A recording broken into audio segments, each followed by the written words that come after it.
is move forward. Those would primarily be associated with site work and relocating the modular classrooms so that the construction process in the shared core area and the high school academic wing area can proceed forward. Then we'd also be looking at doing early foundations, early steel, again, with the idea here through the CM at risk process to be able to consolidate the schedule and reduce the overall cost of the project. All right, so the cost of energy is not going to go down, it's going to go up. It always does. So all your oil, all your electric, and all your natural gas, it's just going to get more expensive. What do we have in here to make this new building energy efficient? I don't see any pictures that show solar panels on the roofs for electrical or for hot water. I don't see a windmill that would recharge batteries for the battery backup system in the house. I don't see a generator, since this is going to be the place for the whole town to come and congregate and keep the kids safe. You should have a generator in here so that at least the heat could run in here, and if this were to be used as a shelter in case of emergencies, I don't see anything about that. Maybe you have those plans in there, but if you want to sell this, you gotta talk about those things.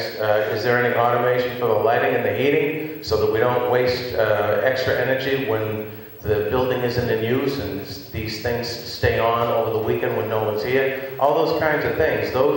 That's what's going to drive the price of this thing up. It's not going to be the cost of the school. It's going to be the cost of running it and maintaining it afterwards.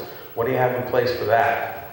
Well, again, I'm going to ask Brad to respond to that, but we have a fairly recent experience with the Batchelder School that came online about 5 or 6 years ago, and a lot of the efficiencies that you just spoke about were put into that school. The computer-controlled climate and temperature and all those things. In fact, I was just talking to the Director of Buildings and Grounds, Wayne Hardacre, and he was telling me how efficient that building is because of those systems and how maintenance-free that building has been over the last 5 or 6 years. But I am going to turn this back over to Brad to address your concerns. I think that's a really good question there. This project actually right now, the building committee has voted to pursue this project as a LEED project, sustainable design project. So it will be a very sustainable and energy efficient project. You're correct in your statement that typically when you look at new buildings, particularly school buildings, if you were to do a comparison between what's the energy cost today and the energy cost when the building is completed, they typically do go up. And that's not because the building is less efficient. In fact, our current target is to beat the energy code requirement by more than 30%. That's one of the LEED baseline objectives. But what ends up happening is the current building, the systems aren't all in place that you need, so you need to have more ventilation to meet the air exchange requirements. You need to have proper lighting. You need to have the technology put into the building. So typically you would see energy consumption go up a little bit. You'd probably see natural gas consumption go down because we're talking about putting in a displacement air ventilation system here combined with a condensing boiler system, which is about as efficient as you can possibly get right now. So I think as the process goes forward, we will investigate all of those options. You talked a little bit about solar. Solar is an option. Typically, we don't see the payback associated with that we see with other potential energy saving measures. So while that might just be our first blush pass, as we go through that with the mechanical engineering consultants, they will go and do the building operating cost modeling, as well as all of the other things that go into creating a sustainable project. A generator? There is a generator that's contemplated for the building. Right now it's set up as an emergency standby, so there will be certain portions of the building, certain systems of the building that will be run, if the power goes down, by the generator. If the town and the building committee decide that they want to pursue that as more generation, you mentioned the emergency shelter, that's something that could be considered. There obviously are costs in terms of upsizing that. There are also costs in terms of when it goes to an energy shelter, different code requirements come into place. But that's certainly something that the town could consider. And right now there is a generator proposed for the project. All right, well, speaking for myself, I'd rather spend more money and do it right the first time than spend less money and do the Band-Aid approach.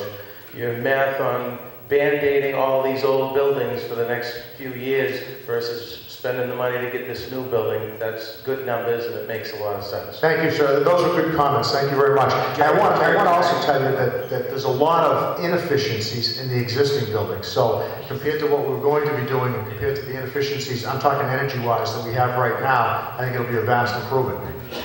Sorry, I just wanted to also say that the MSBA is going to provide us a commissioning agent at no cost to you. They found that this effort is very beneficial. We've seen it on 3 or 4 completed projects where every system, motor, component is going to not just be like installed and operable, it's going to be fine-tuned, just like you were saying, to make sure the night setbacks work, and that everything is operating as efficiently as possible. And that effort the MSBA is providing us is, can be $150,000 for a consultant like that. So every component is going to be tested and optimized, and everything run through the controls. It's very good. So all those items will be addressed.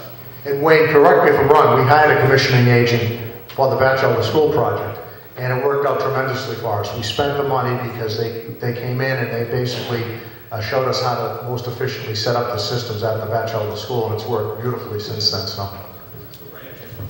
Yes, sir. Hi, my name is Dave Wasilewski. I live on Central Street, and my question is in regards to the cost for the taxpayer.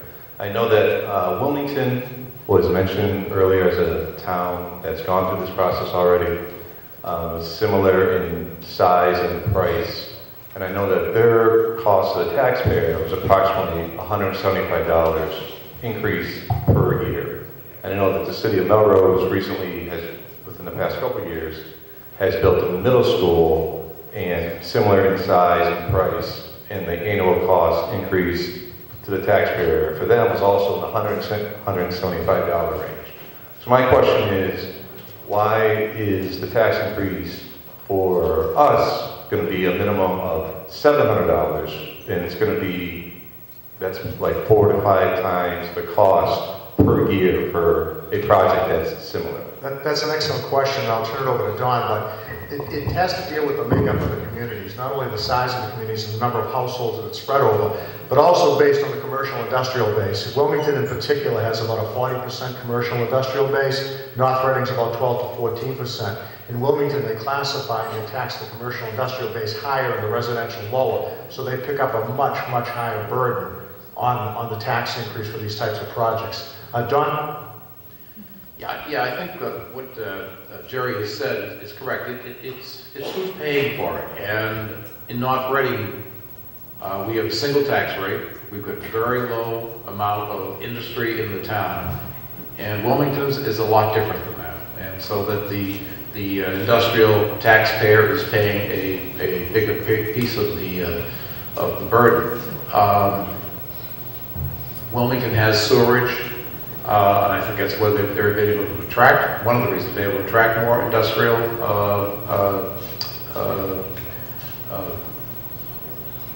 folks into the town to share this cost. We're a residential community, and unfortunately, in the residential community, the residents have to pick it up. We don't have any industrial base or significant industrial base to lay it off on. But that's Just one point I wanted to just correct. You said the minimum was $700. That's not the minimum. That's for the average house. Anyone with a value of less than $450,000 will pay less than that. Well, I was just saying the 700 was the 700 was the first time I ever saw 700 in the paper. It said 750 to 775. So the 700 figure, that's the first time I ever seen it. Yeah, what they were referring to in the paper, the article was in a week or so ago, related to an earlier presentation that in this room that we did on the project before we had things refined even as much as we did now, and the range was much broader, so we didn't know whether it was going to be 7 or 775. But now we've narrowed it down to 700 for the average $450,000 home. But again, it's an excellent question, and it's primarily due again to the tax base, and it's a lot different in Wilmington and Woburn and Melrose because of the big commercial industrial base. Bob, did you want to add anything to that? Bob, sir? Well, when we first saw the paper, we kind of said, you know, what's going on here? And we went back and looked at our numbers too. But we did, Mr. Delaney, who is not here tonight due to a family issue, actually went and contacted the people in Wilmington. We did get all of the numbers, and clearly what Dawn has said is true, that they're industrial based. They also have a larger number of residential taxpayers in Wilmington. You know, and you put that all together, and they have a broader base paying for the school, and therefore a much lower cost for their average home. Thank you, Bob. Hi, my name is Heidi Cushion Candelario. I live in Susan Drive. I just want to let you know that I wholeheartedly support this project. But one thing that I wanted to mention, and it could be something I missed in the slideshow or that's on the Secondary School Building Association's website, I know that I saw on one of the slides that there's an approximate $11 million difference between building brand new facilities and renovating our existing facilities, and that wouldn't even be doing all of the renovations that are probably necessary. So I think my sense from being in the community that the big maker or breaker of this project is going to be the vote, and it's going to come down to the tax increase. And I understand it's a sizable project, it's a significant tax increase, but I think a part that most taxpayers aren't realizing is that whether we forego this project or not, if we go forward with it, we are going to have this tax increase. But if we don't, we're having a significant tax increase anyway, and we will be putting Band-Aids over and over and over again over the years. And you're going to have a long list of opponents and proponents of this project. You know, it's a situation when you have a lot of citizens involved, everyone's going to want to weigh in, everyone wants to put their hand in the pot. But ultimately, when it comes to remediating repairs that are deemed mandatory down the line, if we don't build new schools, we're not going to have the same say as citizens that we have now. So I think it's important, when you look at it's an approximate $700 tax increase a year for a $450,000 appraised home, how much is that going to mean for the repairs that we'll need in the future if we don't build the schools? Like, I'd love to see that number. Is it going to be $550? I think that's something the taxpayers need to see. I think it needs to be a little more concrete and informative. Just some of the things you've mentioned right now about the different demographics of communities who are receiving funding. You know, I don't think everyone's aware that, yeah, Wilmington has a 40% commercial base. You know, our lack of sewage system, it impacts our taxpayers. So I think you might find more people in favor of this project if they understood, no matter what, we're going to be paying for this baby down the line.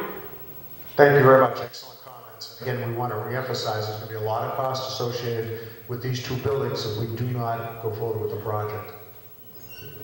Deanna? Deanna Castro, 9 Broadway. My first questions are for Michael Bitto and Allison Keene, and I'd wonder if you would address the current school environment, the pride in your school or school system, and the competitive advantages or disadvantages that you find yourself under as both a student and a teacher.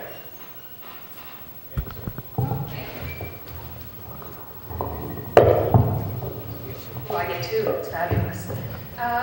So I am a 9th and 12th grade teacher here. I teach both English classes as well as the theater and the music classes. My classes actually take place in this area. This is kind of my home. And then after school, I'm also in this area. But my English classes, we had talked about the modular cafeteria. I teach in the cafeteria because there's no other classes for me to take. So my communications, which is a featured class of mass media, which has a lot of technical aspects to it. We teach with the clanging of the pots and the beautiful smells of Mary's cookies, which is very difficult right before lunch. And I don't have computers in that room for my mass media class. I don't have projections. I have a TV on a cart. And so that does limit me in what I can do with my kids, which I believe I can still prepare them well for graduating and possibly majoring in communications. But it still is a difficult task for me to do that in because I have to rely on rote or explaining it to them with the word. as far as my classes go in this facility, the new facility, someone had mentioned the different rooms, and